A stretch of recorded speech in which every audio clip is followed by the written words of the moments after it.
Hello. Welcome to market discussion of the day. Today is October 13, 2025. Monday ആണ്, പുതിയൊരു വീക്കാണ്. So പുതിയൊരു വീക്കിലോട്ട് നമ്മൾ പോകുന്നതിന് മുന്നേ ആയിട്ട് ഫസ്റ്റ് ഓഫ് ഓൾ ആ വീക്കിലെ എക്കണോമിക് കലണ്ടർ ബേസ് ചെയ്തിട്ടുള്ള ന്യൂസിനെ കുറിച്ച് നമ്മൾ നോക്കും.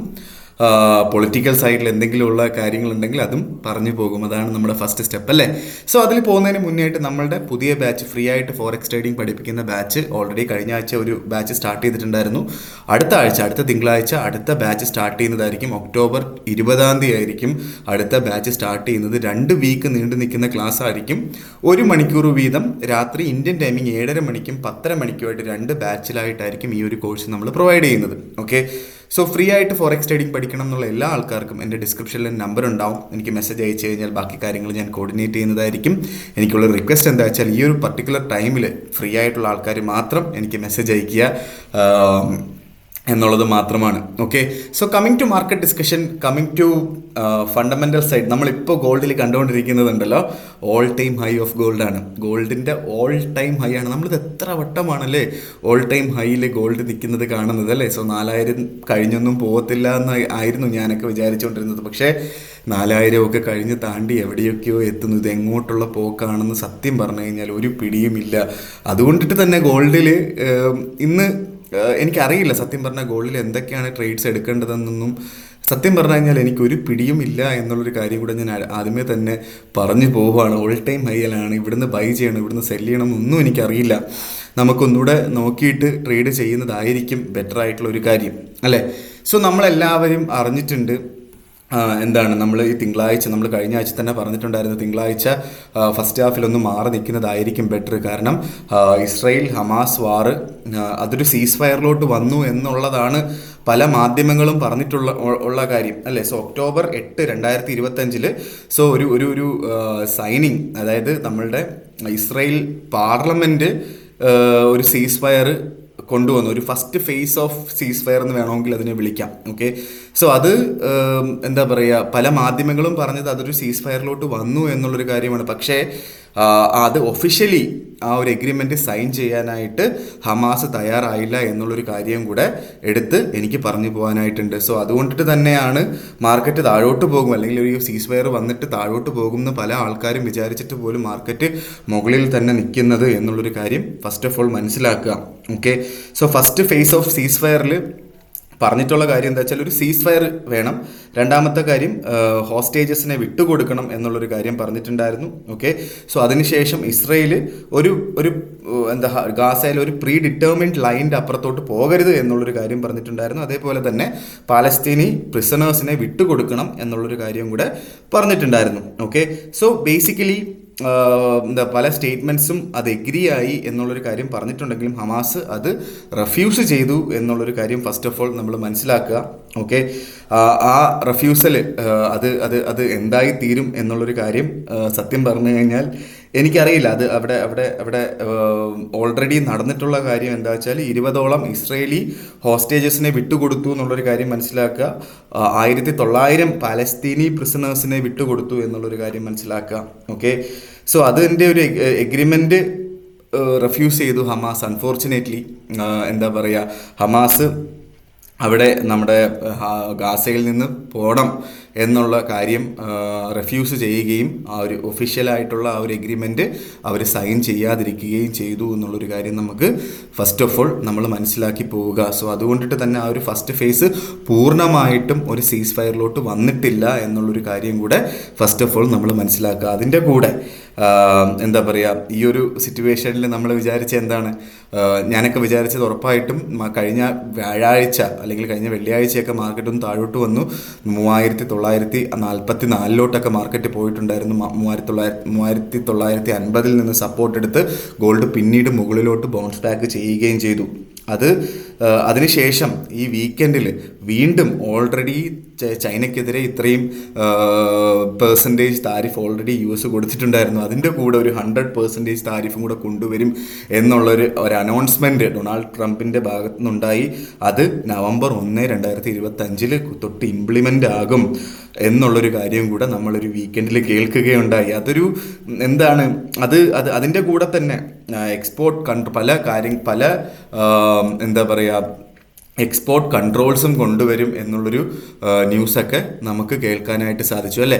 സോ ബേസിക്കലി ഒരു ഫിസിക്കൽ വാർ അവസാനിച്ചുകൊണ്ടിരിക്കുന്ന സമയത്ത് എന്ത് സംഭവിച്ചു? ഒരു എക്കണോമിക് വാർ, ഒരു രണ്ട് രാജ്യങ്ങൾ തമ്മിലുള്ള ഒരു താരിഫ് വാർ വീണ്ടും അത് ഉടലെടുത്തു എന്നുള്ളൊരു കാര്യം നമുക്ക് മനസ്സിലാക്കാം. സോ അതുകൊണ്ടിട്ട് തന്നെ ഗോൾഡ് എന്ത് സംഭവിച്ചു? രാവിലെ മാർക്കറ്റ് തുടങ്ങിയപ്പോൾ തന്നെ മാർക്കറ്റ് എന്താ പറയുക, ഒരു ഗ്യാപ്പ് ഡൗൺ വെച്ചിട്ടാണ് ഗോൾഡ് സ്റ്റാർട്ട് ചെയ്തത്. ഓക്കെ, മാർക്കറ്റ് രാവിലെ വന്ന് തുടങ്ങിയപ്പോൾ തന്നെ ഓൾറെഡി ഓൾമോസ്റ്റ് എത്രയാണ്, ഒരു $10 താഴെ പോയി. ഓൾമോസ്റ്റ് 3995 മാർക്കറ്റ് സ്റ്റാർട്ട് ചെയ്തത് പോലും. ഓക്കെ, പക്ഷേ മാർക്കറ്റ് തിരിച്ച് വീണ്ടും മുകളിലോട്ട് കയറിപ്പോയി. ഓൾമോസ്റ്റ് ഒരു 10 മണിക്കൂർ കൊണ്ടിട്ട് $80 മൂവ്മെൻറ്റ് ഗോൾഡിലുണ്ടായി എന്നുള്ളൊരു കാര്യം നമുക്ക് കാണാനായിട്ട് സാധിക്കും അല്ലേ. സോ ഇത് എന്താണ്, എങ്ങോട്ടാണെന്നുള്ളൊരു കാര്യം നമുക്ക് ടെക്നിക്കൽ സൈഡിൽ നമുക്ക് എവിടേക്കാണ് ഓപ്പർച്യൂണിറ്റീസ് ഉള്ള കാര്യങ്ങളൊക്കെ നമുക്ക് ടെക്നിക്കൽ സൈഡിൽ പറഞ്ഞു പോവുകയും ചെയ്യാം. ഓക്കെ, സോ നമുക്ക് കലണ്ടർ ബേസ് ചെയ്തിട്ടുള്ള ന്യൂസുകളെ പറ്റി നമുക്ക് നോക്കുകയാണെങ്കിൽ ഈ ആഴ്ച വലിയ എന്താ പറയുക, ഒരുപാട് ന്യൂസുകളൊന്നും തന്നെ ഇല്ല എന്നുള്ളൊരു കാര്യം നമുക്ക് മനസ്സിലാവും. ഓക്കെ, നമ്മൾ കലണ്ടർ ബേസ് ചെയ്തിട്ട് നമ്മൾ ന്യൂസുകൾ എടുത്തു കഴിഞ്ഞാൽ ഓക്കെ, സോ ഇന്ന് നമുക്ക് US അവധിയാണ്. US നമുക്ക് കൊളംബസ് ഡേ ആണെന്നുള്ളൊരു കാര്യം മനസ്സിലാക്കുക. അതുകൊണ്ട് തന്നെ സ്ലോ മൂവ്മെൻ്റ് ആയിരുന്നു നമ്മൾ പ്രതീക്ഷിച്ചത്. പക്ഷേ ഓൾറെഡി വലിയൊരു മൂവ്മെൻറ്റ് ഓൾറെഡി സംഭവിച്ചു എന്നുള്ളൊരു കാര്യം നമ്മൾ മനസ്സിലാക്കി പോകണം. Okay, so first of all നമുക്ക് എന്താണ്, IMFൻ്റെ മീറ്റിംഗ് ഉണ്ടായിരുന്നു.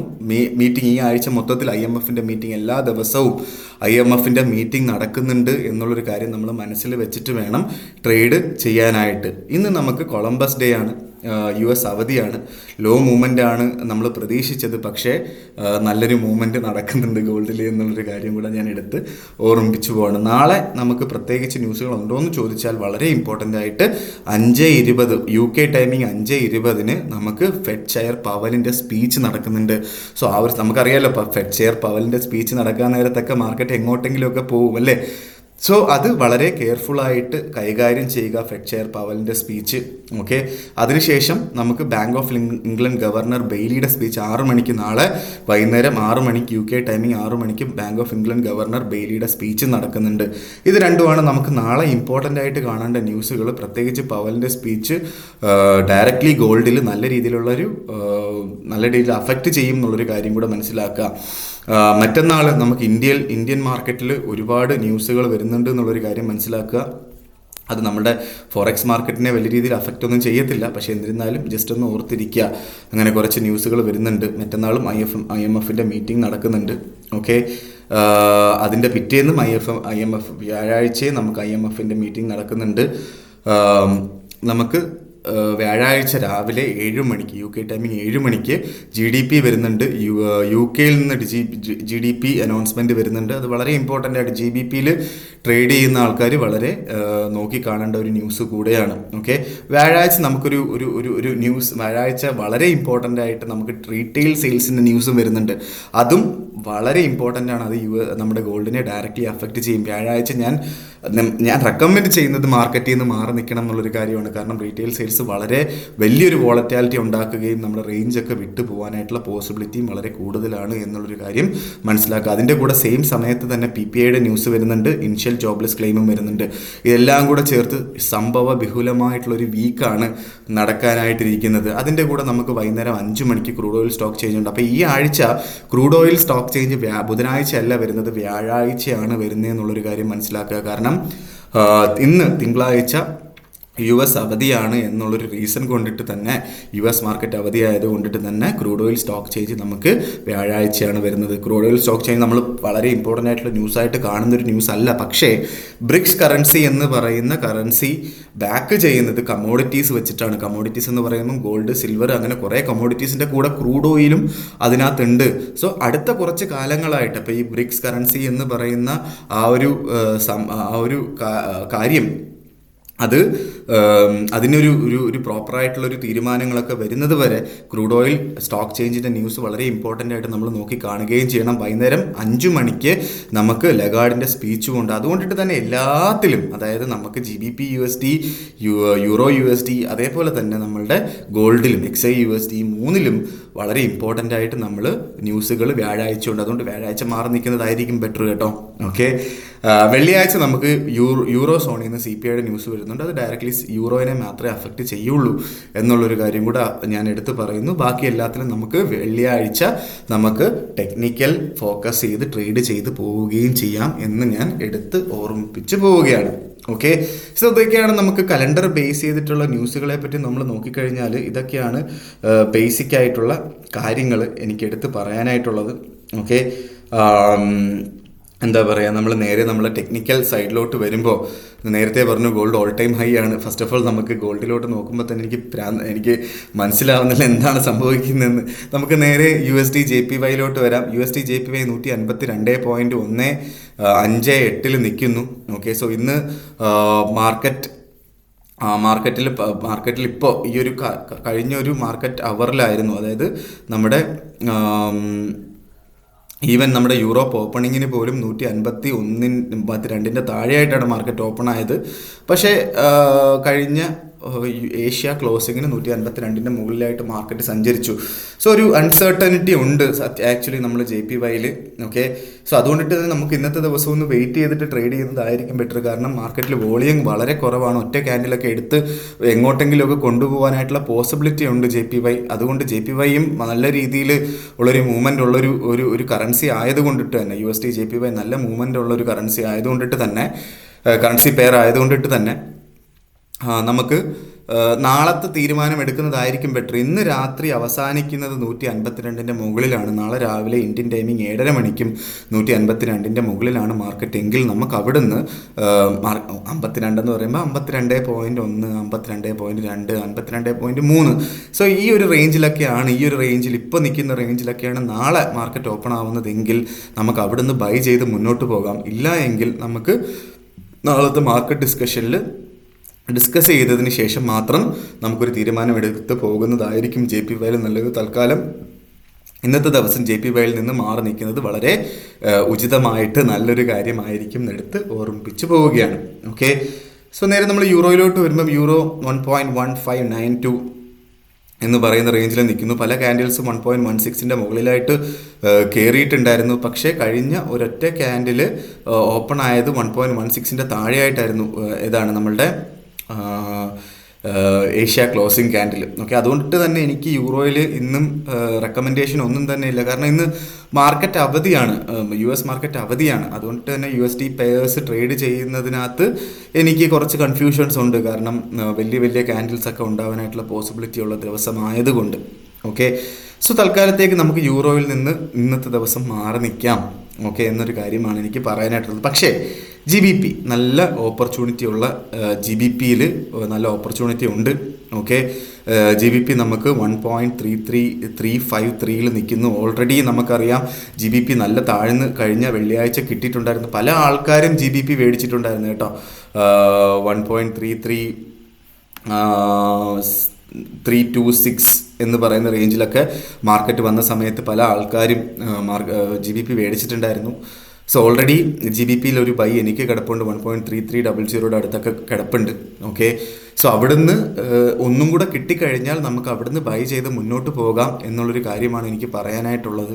ഓക്കെ, സോ GBP നല്ല രീതിയിൽ GBP അതായത് UK എക്കണോമിക് കണ്ടീഷൻ അല്ലെങ്കിൽ UKയുടെ ഒരു സ്റ്റെബിലിറ്റി UKയിലുണ്ട്. പക്ഷേ യൂറോ സോണിൽ അതില്ല എന്നുള്ളൊരു കാര്യമാണ് ഏറ്റവും ഇമ്പോർട്ടൻ്റ് ആയിട്ട് എനിക്ക് പറയാനായിട്ടുള്ളത്. അതുകൊണ്ടിട്ട് തന്നെ GBPയിൽ കൂടുതൽ ഇൻവെസ്റ്റേഴ്സ് വരികയും GBP മുകളിലോട്ട് പോകാനുള്ള പോസിബിലിറ്റി വളരെ കൂടുതലാണ്. അതുകൊണ്ട് നമുക്ക് മേടിച്ച് ഇടാം. എല്ലാ ലോവർ പോയിന്റും ഒരു ഓപ്പർച്യൂണിറ്റി ആയിട്ട് കൺസിഡർ ചെയ്ത് മുന്നോട്ട് പോവുക എന്നുള്ളതാണ് GBPയിൽ പറയാനായിട്ടുള്ളത്. GBP കുറച്ചൊന്ന് താഴെ കിട്ടിക്കഴിഞ്ഞാൽ ഒരു 20 പിപ്പ് താഴെ കിട്ടിക്കഴിഞ്ഞാൽ നമുക്ക് ബൈ ചെയ്ത് മുന്നോട്ട് പോവാം എന്നുള്ളതാണ് എനിക്ക് GBPയിൽ പറഞ്ഞു പോകാനായിട്ടുള്ള ഓപ്പർച്യൂണിറ്റി എന്ന് പറഞ്ഞു കഴിഞ്ഞാൽ.